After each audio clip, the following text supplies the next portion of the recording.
अजय उपाध्याय जी, चाहे जैसी भी छवि हमारे देश के अंदर राजनीति के चलते प्रधानमंत्री की बताई जाती है कि मुस्लिम विरोधी राजनीति है भारतीय जनता पार्टी की वगैरह, पर सच तो ये भी है कि जितने भी ये देश है, जितने भी ये इस्लामिक देश है, उन सब ने प्रधानमंत्री को न्योता दिया है। प्रधानमंत्री वहां पर गए हैं और उनको वहां का हाईएस्ट सिविलियन ऑनर भी मिला है।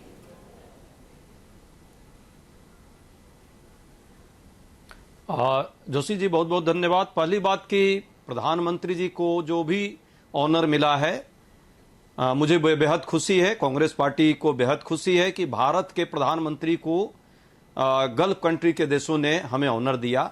और हमारी जो सांस्कृतिक विरासत रही है, उनसे ऐतिहासिक संबंध रहे हैं, वो बहुत पुराना है। कुवैत की बात यदि हम लोग कर लें तो कुवैत जो है पहला ऐसा देश भारत ही था जिसको उसको रिकॉग्नाइज किया था 1961 में, जब वो अलग देश बनने की स्थिति में था। क्या आपने शेयर बाजार में बिना कुछ जाने इन्वेस्ट किया और नुकसान उठाया? घबराएं मत, सही तरीका जानने के लिए अभी फ्रीडम ऐप डाउनलोड करें। 1961 के बाद से लगातार संबंधों की एक बड़ी श्रृंखला हमारी भारत और कुवैत के साथ रही, या यूं कहे तो जीसीसी देश, जो भी गल्फ कॉपरेशन काउंसिल के देश हैं, जो गल्फ कॉपरेशन 80 के दशक में जब उभर कर आया, उसके बाद से लगातार भारत की एक सांस्कृतिक, ऐतिहासिक और आर्थिक कहीं ना कहीं एक संबंध रहे। वैचारिक स्तर पर भी हम गुटनिरपेक्ष देशों के संबंधों को यदि उस आईने में देखें तो उसमें भी हम उनके साथ हमारे संबंध बेहतर शुरू से रहे। यूएई की बात कर लें, सऊदी अरबिया की बात कर लें, या ओमान और कतर की बात कर लें, कहीं ना कहीं सब जगह। कुवैत के साथ जो 1993 में जो दुर्घटना हुई, उसमें जरूर एक दौर आया जिस दौर में हमारे संबंध विपरीत परिस्थितियों के साथ चले।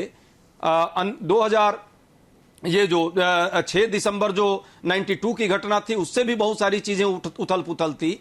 पर यह भी सच है कि आज कुवैत की जो परिस्थिति है और भारत के साथ जो उसके संबंध है, ये संबंध वर्षों की विरासत और हमारी निरंतरता का परिणाम है। प्रधानमंत्री जी को यदि वहां सम्मान मिलता है तो यह भारत के सम्मान से जुड़ा हुआ सम्मान है, जो ऐतिहासिक दृष्टिकोण से हम लोग जुड़े रहे।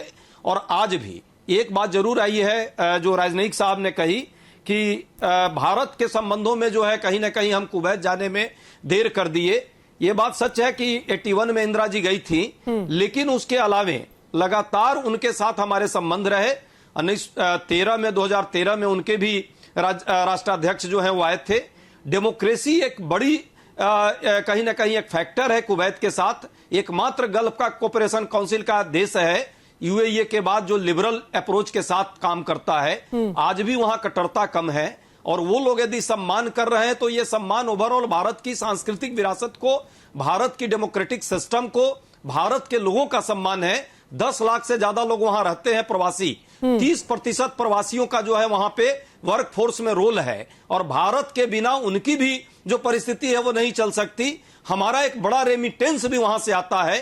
साथ में शिक्षा, स्वास्थ्य और बाकी क्षेत्रों में जो निवेश का एक लंबा दौर चला है शुरू से, बड़ी बड़ी कंपनियां भारत की भी और उनकी भी कंपनियां भारत में मूल माने आधारभूत संरचना में यदि वो इन्वेस्ट कर रहे हैं, तो ये बहुत सारे फैक्टर एक साथ जुड़ करके हमें ये संबंध देते हैं। संबंध एक दिन में नहीं बनता है। विदेश नीति में निरंतरता और उसको आगे बढ़ाने की हमारी प्राथमिकता, आर्थिक, सांस्कृतिक, राजनीतिक और ऐतिहासिक, इन सारी चीजों को मिलाकर के हम भारत के विदेश नीति की परिकल्पना और उस पर अपना जो है विश्लेषण करते हैं। ये रिश्ते और सम्मान निरंतरता की वजह से है। पीठ थपथपाने से ज्यादा जरूरी है भारत का पीठ थपथपाया जाए। प्रेम शुक्ला जी।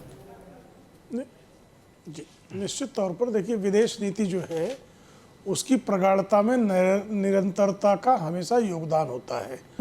और कुवैत के साथ भारत के जो संबंधों की जो निरंतरता है उसका निश्चित तौर पर लाभ हुआ। लेकिन आप के ही पैनल में अनिल त्रिगुणायत जी किसी राजनीतिक दल से किसी प्रकार की राजनीतिक निष्ठा रखने वाले व्यक्ति नहीं है, और एक राजनयिक है। उनका कहना है कि विदेश के किसी कुवैत हो या किसी अन्य देश में जब भारत का प्रधानमंत्री यात्रा करता है या उस देश का राष्ट्रप्रमुख हमारे यहाँ यात्रा करता है तो संबंधों में प्रगाढ़ता आती है।